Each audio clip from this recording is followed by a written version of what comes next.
What is up, YouTube, and welcome to this top movies of 2018. I am the most hyped for. Apologies I didn't do a video on my top films of 2017. Time ran away with me. My schedule has been ruined. I haven't been doing double uploads each day, which I apologise. And even there was one day I didn't even do a video because I was too hungover in this Christmas spirit. But my top film of 2017 was... drum roll. Nope, it is Get Out was my top movie. Favourite movie by far. Favourite comic book movie, you're asking. What is that? Well, obviously it's going to be Spider-Man Homecoming. That was the best comic book movie, closely followed by Wonder Woman. So, what am I the most excited for this year? So this list isn't in order. I've had to cull quite a lot. I had about 20 movies that I was hyped for, but these are the ones I'm the most looking forward to. So, let's jump in. So the first one is Black Panther. So, if you don't know what Black Panther is, I don't know where you've been, but Black Panther, he is T'Challa, he's the king of Wakanda, and he was featured in Captain America Civil War. His father was murdered by a mind-controlled Bucky Barnes Winter Soldier. So I'm really excited for this, mainly because it's one of the last movies we're getting before Infinity War, which I'm also very excited for, and is going to be setting us up ready for the culmination of 10 years of the Marvel Cinematic Universe. The actor who plays T'Challa, Black Panther, was amazing. We're getting Martin Freeman in there as well. I'm a big Martin Freeman fan. Of course, Sherlock, which I'm sorely missing this New Year's Day because, well, every year we've had Sherlock, and we haven't got it this time, which is a real crying shame. But we've also got Andy Serkis playing Ulysses Klaue, one of the greatest villains of Black Panther, who was also in Age of Ultron. Sorry, I'm completely wrong, but his arm was cut off by Ultron. So yeah, we're going to probably get his iconic weapon as well. With Michael B. Jordan playing Kilgore, one of the other villains in the movie as well. So I'm more excited really for Michael B. Jordan, who was amazing in Creed, was okay in the Fantastic Four movie. I mean, to be honest, you could have the greatest actor of all time be in that movie and it still really wouldn't be that good. But I'm super hyped for this. Looking forward to a brand new story, a really, really diverse cast of characters, of course, considering the setting of the movie. And it's a nice change for the MCU. Now, next up, we have got Avengers Infinity War. I thought I'd lead into this. Now, this is going to be the climax. The climax of 10 years. 10 years of the MCU. Christ on a cracker. Has it been a long time? We've had a lot of movies. I think it'll be about 22 movies leading up to Infinity War. But we're finally going to see Thanos. He's finally stood up, got off his chair, he's got the gauntlet, and it's going to be called the Infinity Glove in this movie. And we're going to see a fight to the death. For Thanos is going to want all of these Infinity Gems. Now, I'm really hyped for this movie. I'm super hyped because it just looks amazing. We're going to see all of our favourite characters. There's going to be an insane amount. We're going to see like Doctor Strange with Scott Lang. We're going to see, of course, Spider-Man chilling out with Iron Man again. We're also going to see Vision, Scarlet Witch. And it's going to create a hell of a lot more kind of diverse kind of interactions we haven't seen before, which is, of course, things like Ant-Man and Doctor Strange, which is going to be absolutely hilarious to see. But I'm hyped as hell for that as well. Now, next up, we have got Pacific Rim 2 Uprising. Now, if you haven't seen the first Pacific Rim, you're going to need to go see it because it was insane. If you're a big fan of huge, kind of massive mech suits smashing the shit out of other monsters, then you are gonna love Pacific Rim. It is a stunning, stunning movie. It really is next level good. I really, really did enjoy that movie. It had Charlie Hunnam as well in the main role, and well, the fate of him, we kind of don't know what's happening because John Boyega is playing the role of the kind of the main character here, and his father was in the movie as well, who, spoilers, died. And then he's picking up where he left off 10 years on, because this is 10 years on from when all of the kaijus were defeated, but they're coming back. So this is kind of like Jurassic World 2, where you had the happy ending, but now we're just going straight back into the story, which I don't really like a lot of the time, but the first one was so good, and John Boyega I'm a huge fan of, so I think this is going to do the trick for me here, to be honest. So it's going to be really, really good. Really excited for this movie as well, just for the sheer spectacle of the CGI and things like that. But it has got a big kind of... I'm worried it might be a bit of a flop compared to the original. But I'm excited for it, so whatever. Now, next up, we've got Solo, a Star Wars story, or Star Wars movie, whatever it's just called Solo, isn't it? Let's be honest. But this is Aldrin Ehrenreich, how do you pronounce his name? And he is going to be playing one of the most iconic roles here of all time, of all cinema, and that is Han Solo.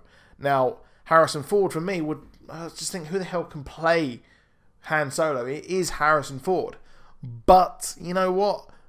Times have to move on, and this is worryingly a time where they're kind of filling the boots of other characters with new actors. Worryingly, they probably might do Princess Leia at some point.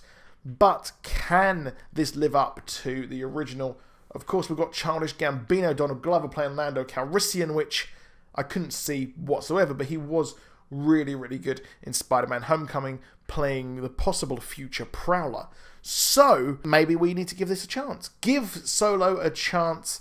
We don't know, but hopefully he can fulfill the swagger of this. And I'm more excited for this to see how they do it. And of course, new Star Wars is always awesome. But Last Jedi sucked, but it's got new Star Wars, so whatever. So we've got Deadpool 2, the sequel, of course, to, well, Deadpool 1. And it's seemingly going to be called Untitled Deadpool Movie, sticking with the theme of breaking the fourth wall, being kind of kooky and things like that. We've got, of course, Cable, Josh Brolin, now he's got two roles here in the MCU, technically, as he is Thanos as well as the time-traveling mutant Cable. So, and we've also got Domino as well. So I'm excited to see where this goes. Hopefully it will continue on the trend. It will be kind of fourth wall breaking. It will be kind of bucking the trend of pretty much every other superhero movie as well. Hopefully we will see more cameos from the X-Men, which I am hoping. Obviously we had Colossus and Negasonic Teenage Warhead as well, but now they've got the rights to other ones, or maybe they knew this deal was coming, so they got the go-ahead or the agreement to have more cameos as well. But I'm excited to see where this goes. We don't really know who the villain is just yet, but it doesn't really matter because, you know, Ryan Reynolds is going to do the absolute best in this movie. Now, Jurassic World 2 we have next up. Jurassic World 1, which I never really expected to be any good. I never expected Jurassic World to be, or it didn't have any right to be as good as it actually was. It was a complete retread of the first movie, but updated. And we obviously had Chris Pratt and Bryce Dallas Howard just excel in their roles. And I can't get enough of Burt Macklin, FBI, of course, with Chris Pratt. And, well, I'm excited for that movie as well. It's going to be really, really interesting. It's going to be action-packed. They're destroying Island Nublar for really... You would have thought they'd already destroyed that, wouldn't you? You'd thought they would destroy that island, but hype as hell for that as well. Hopefully, it's just as good. There's a lot of sequels on this list. I'm actually really sorry about that. And another sequel, Ant-Man and the Wasp, which is going to be... I'm so excited, because Ant-Man is probably, with exception, of course, of the Captain America movies, I would put Ant-Man at my top of the MCU movies, because I really, really do love, as well, all the actors involved in that movie. It was hilarious. We had Michael Pena summarizing all kind of his stories that he says and things like that. Just absolute fun. Just a fun romp and an interesting take on the character of Ant-Man. Obviously, we had the original Ant-Man, which is Michael Douglas. We move on to Scott Lang, which is the successor. And that is a hint towards probably what they're going to do next with obscure characters. They might go for the current, the people who take over the role, and that will hint towards probably as well Falcon maybe taking over for Captain America with Anthony Mackie, things like that. So, super, super interested. Hopefully, we will see it connect to Doctor Strange with the Quantum Realm, which is possibly which is obviously, no, it is where we have the original Wasp, Michelle Pfeiffer, has been trapped there as well. And of course, we've got a leading lady, Evangeline Lilly, playing a superhero, and her female character's name is in the title, so that's pretty cool. Now, next up, another sequel here with Fantastic Beasts 2, The Crimes of Grindelwald. Now, a real sleeper was the original Fantastic Beasts. I didn't really see it lighting the world on fire, to be honest. It didn't really kind of reach the dizzying heights of, say, Star Wars or maybe another proper Harry Potter film coming in.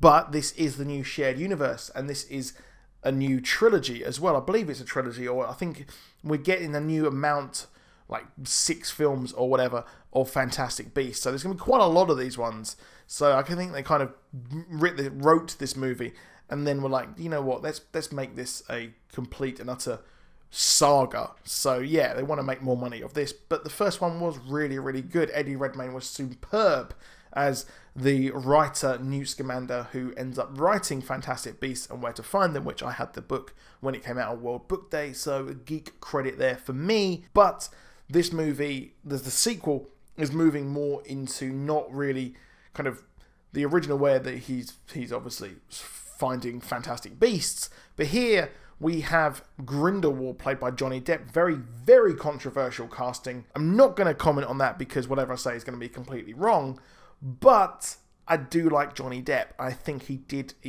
does kind of look the part, but it's weird because Colin Farrell did a great job as playing the villain as well. So he was kind of 2 people in one, but you could see that twist coming a mile off.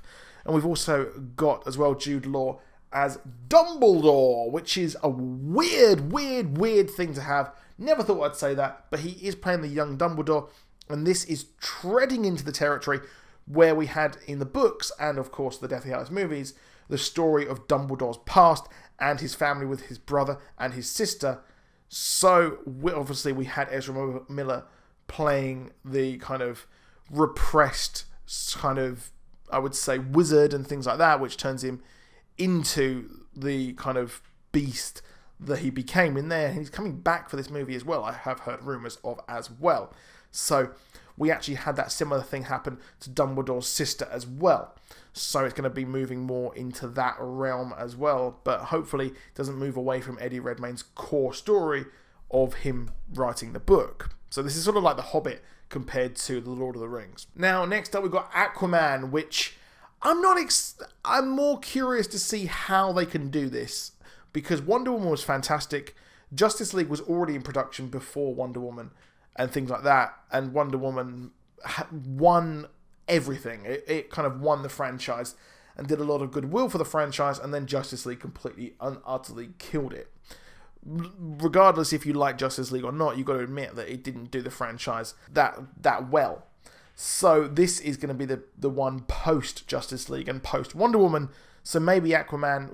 We've got James Wan as well, who's fantastic, a great director, a great visual effects dude as well. So I think that's going to fit in quite well. Obviously, Jason Momoa. I didn't like Jason Momoa in Aquaman, mainly for the fact that I didn't like the writing of his character at all. I thought he was an absolute dick, and not a kind of like someone you can get behind. He just was a real prick. So maybe it's just the actor there. Maybe that's, and maybe it's not just the writing. But I'm excited to see where this goes. Obviously, we've got Mira, obviously played by Amber Heard, which I am hype for because, well, it's going to be exciting to see the world of Atlantis, and a lot of that was actually cut from the Justice League, so we're seeing this world for the first time. Now, last but not least, this is possibly, I think, let me look at my list. Yes, this is one of the only movies which you could consider is outside of cults, apart from, this is the only one that's not a comic book or a franchise. This one is Red Sparrow, with Jennifer Lawrence playing a Russian spy. And I'm really excited for this movie. It looks really good. The trailer looked stunning. The whole look of it looked amazing. And really, I think Jennifer Lawrence is a great actress. And I'm excited to see her do things other than X-Men as well. She was fantastic in Passengers as well.